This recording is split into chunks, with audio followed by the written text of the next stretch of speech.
क्या हर राजा महान होता है या महानता राजा को बनाती है? क्या सोने का मुकुट इंसान को ऊंचा करता है या झुका हुआ सिर? आज की ये कथा एक ऐसे राजकुमार की है जिसके पास सब कुछ था, लेकिन वो सबसे जरूरी चीज खो चुका था, विनम्रता। आप देख रहे हैं दिव्य कथा ऑफिशियल 2026। आज की ये कहानी सिर्फ सुनने के लिए नहीं, खुद को परखने के लिए है। बहुत समय पहले एक विशाल और समृद्ध राज्य था। चारों ओर हरियाली, अनाज से भरे भंडार और प्रजा के चेहरों पर संतोष। इस राज्य के राजा थे महाराज धर्मवीर, धर्म के मार्ग पर चलने वाले, न्यायप्रिय और दयालु। लेकिन राज्य की असली चर्चा राजा से अधिक उनके पुत्र की होती थी, राजकुमार वीरेंद्र। राजकुमार वीरेंद्र रूपवान थे, बलशाली थे, शस्त्र और शस्त्र दोनों में निपुण थे। गुरुजन कहते, ऐसा राजकुमार कई युगों में जन्म लेता है। लेकिन हर कोई ये भी जानता था कि राजकुमार के हृदय में एक कठोरता थी, अहंकार। राजकुमार को लगता था कि राजघराने में जन्म लेना सबसे बड़ा पुण्य है। वे गरीबों को देखकर मुख फेर लेते, साधु संतों को सिर्फ परंपरा समझते। उनके लिए धर्म पूजा नहीं, बल्कि नियमों की बेड़ियां था। एक दिन दरबार में एक वृद्ध ब्राह्मण दान की याचना करने आया। राजकुमार ने अनमने भाव से मुट्ठी भर सिक्के फेंके और कहा, ये लो और जल्दी जाओ। ब्राह्मण ने शांत स्वर में कहा, वत्स, दान हाथ से नहीं, भाव से दिया जाता है। राजकुमार हंस पड़े और बोले, भाव से पेट नहीं भरता। पूरा दरबार मौन हो गया। राजा धर्मवीर चुप रहे। वे जानते थे कि समय अपने आप पाठ पढ़ाएगा। कुछ दिन बाद राजकुमार शिकार पर जाने का निश्चय करते हैं।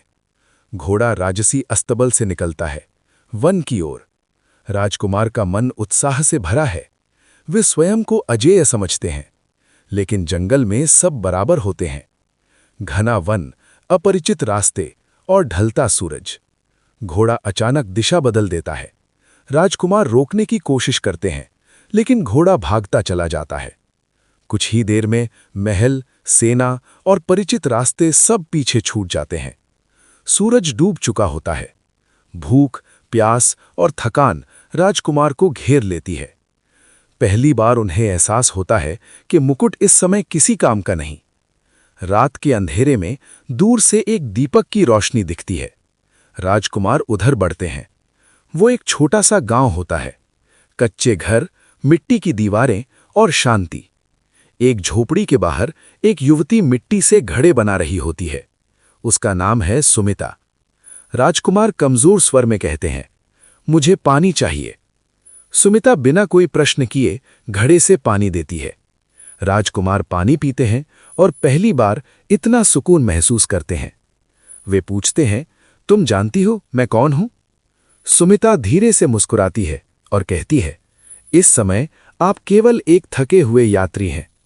ये वाक्य राजकुमार के हृदय में कुछ तोड़ देता है। यहीं भाग्य अपनी अगली चाल चलने की तैयारी करता है। रात गहरी हो चुकी थी और आसमान में तारे चमक रहे थे। छोटे से गांव में शांति फैली हुई थी। राजकुमार वीरेंद्र उस कच्ची झोपड़ी के बाहर बैठे थे। मन में अजीब सी बेचैनी थी। पहली बार किसी ने उन्हें राजकुमार नहीं कहा।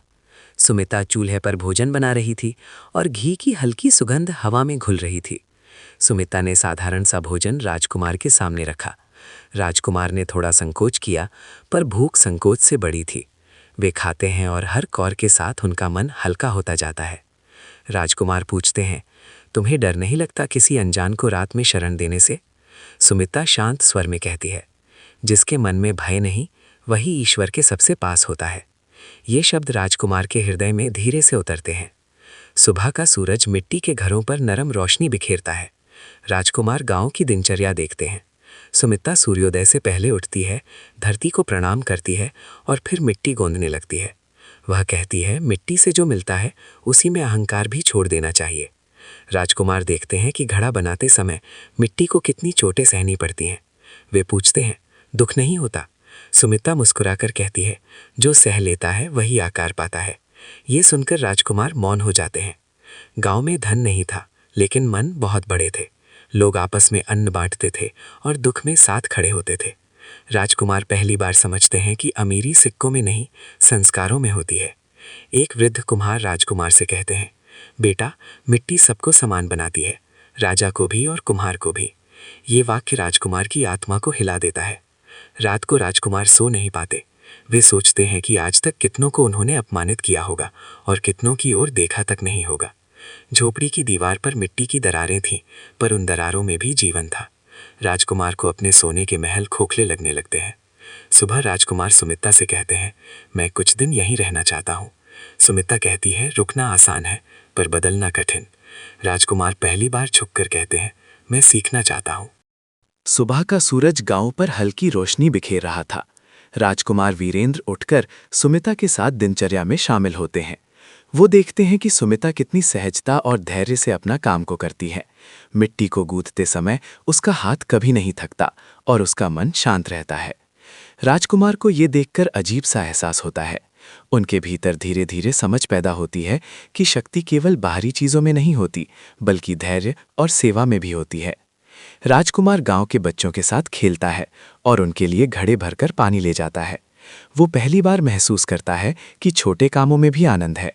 उन्होंने कभी नहीं देखा था कि कोई साधारण इंसान इतनी संतुष्टि और शांति से जीवन व्यतीत कर सकता है।